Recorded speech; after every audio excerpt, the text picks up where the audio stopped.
മുണ്ടക്കയിലെ വിവരങ്ങൾ നമുക്ക് ലഭ്യമായിട്ടില്ല. പക്ഷെ ചൂരൽമലയിൽ തന്നെ അതിഭീകരമായ ഒരു സാഹചര്യമുണ്ട്. ഈ പുഴയോരത്തെ നിരവധി വീടുകൾ ഒലിച്ചു പോയിരിക്കുന്നു. ആ ഭാഗത്തു നിന്ന് മൃതദേഹങ്ങൾ കണ്ടെടുത്തുകൊണ്ടേയിരിക്കുന്നു.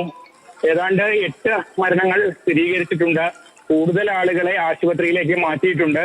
അപ്പോൾ നമുക്ക് മനസ്സിലാകുന്നത് ഈ അവിടെ ഈ ഉണ്ടക്കയിൽ ഉണ്ടായതിന്റെ ഉണ്ടക്കയിൽ നമ്മൾ ആശങ്കപ്പെടുന്നതിനേക്കാൾ ഗുരുതരമായ ഒരു സ്ഥിതി ചൂരൽമലയിൽ തന്നെ ഉണ്ടാകുന്നു എന്നുള്ളതാണ്. ഇപ്പോൾ കൂടുതൽ ആളുകളെ മേപ്പാടി ഹൈസ്കൂളിലേക്ക് മാറ്റിക്കൊണ്ടിരിക്കുകയാണ്. നിലവിൽ ഈ ചൂരൽമല വെള്ളാർമല സ്കൂളിന് സമീപം രക്ഷാപ്രവർത്തനം നടത്തുന്നുണ്ടായിരുന്നു. മറ്റൊന്ന്, ഇവിടെ വീണ്ടും മഴ തുടങ്ങിയിരിക്കുന്നു.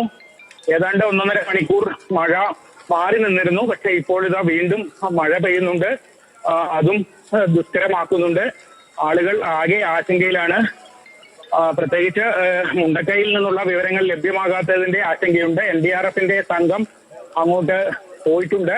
പക്ഷെ അവിടെ നിന്നുള്ള വിവരങ്ങൾ, പക്ഷെ ചിലർ പറയുന്നത് അവിടെ ആളുകൾ അത്ര വലിയ ഒരു പ്രശ്നം ഉണ്ടായിട്ടില്ല, ആളുകൾ സുരക്ഷിതമായി നിൽക്കുന്നു, ആക്സസ് ഇല്ലാത്തതാണ് ബുദ്ധിമുട്ട് എന്ന രീതിയിലുള്ള തുടരും. ഇപ്പോൾ ഗോകുൽ VS നമ്മളൊപ്പം ചേരുന്നുണ്ട്, നമ്മുടെ പ്രതിനിധി മലപ്പുറത്തു നിന്നും. ഗോകുൽ, ഇപ്പോ ഒരു മൃതദേഹം ലഭിച്ചതായി നമുക്ക് ദൃശ്യങ്ങളിൽ നിന്നും വ്യക്തമാകുന്നു. ഇത് സംബന്ധിച്ച കൂടുതൽ വിവരങ്ങൾ എന്തൊക്കെയാണ്? പോത്തുകലിൽ നമുക്ക് ഒരു മൃതദേഹം ലഭിച്ചതായുള്ള ഒരു സ്ഥിരീകരണമാണ് ഇപ്പോൾ നിലവിൽ നമുക്ക് സ്ഥിരീകരിച്ച് പറയാനുള്ളത്. പിന്നീടുള്ള പല വിവരങ്ങളും അവിടെ നിന്നുള്ള പ്രദേശവാസികൾ വിളിച്ചു പറയുന്നതാണ്.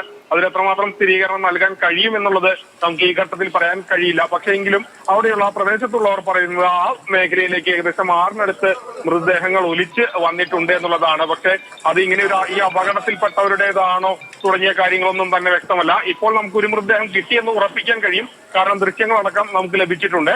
പക്ഷെ അത് തന്നെ ഈ ഒരു അപകടത്തിൽപ്പെട്ട കുഞ്ഞിന്റേതാണോ എന്നുള്ളതും നമുക്ക് ഈ ഘട്ടത്തിൽ സ്ഥിരീകരിക്കാൻ കഴിയില്ല. ഏതായാലും അത് ആശുപത്രിയിലേക്ക്, നിലമ്പൂരിലെ ആശുപത്രിയിലേക്ക് ആ മൃതദേഹം മാറ്റിയിട്ടുണ്ട്. പക്ഷെ ആ പ്രദേശത്തേക്ക് വീണ്ടും ആ മൃതദേഹങ്ങൾ എത്തുന്നു, അല്ലെങ്കിൽ 6 മൃതദേഹങ്ങളോളം അവിടെ കാണുന്നു എന്നുള്ളത് ആ പ്രദേശവാസികൾ പറയുന്ന വിവരം മാത്രമാണ് നമുക്കുള്ളത്. പക്ഷേ ഈ ഒരു ഘട്ടത്തിൽ അത്തരം വിവരങ്ങൾ നമുക്ക് സ്ഥിരീകരിച്ചു കൊടുക്കുന്നതിൽ അല്ലെങ്കിൽ വാർത്ത നൽകുന്നതിൽ പരിമിതികളുണ്ട്. പക്ഷെ നമുക്ക് ലഭിക്കുന്ന വിവരങ്ങളും ആ സ്ഥലത്തെ പ്രദേശവാസികൾ പറയുന്ന വിവരങ്ങളുമാണ് ഇപ്പോൾ നമ്മൾ പങ്കുവെക്കുന്നത്.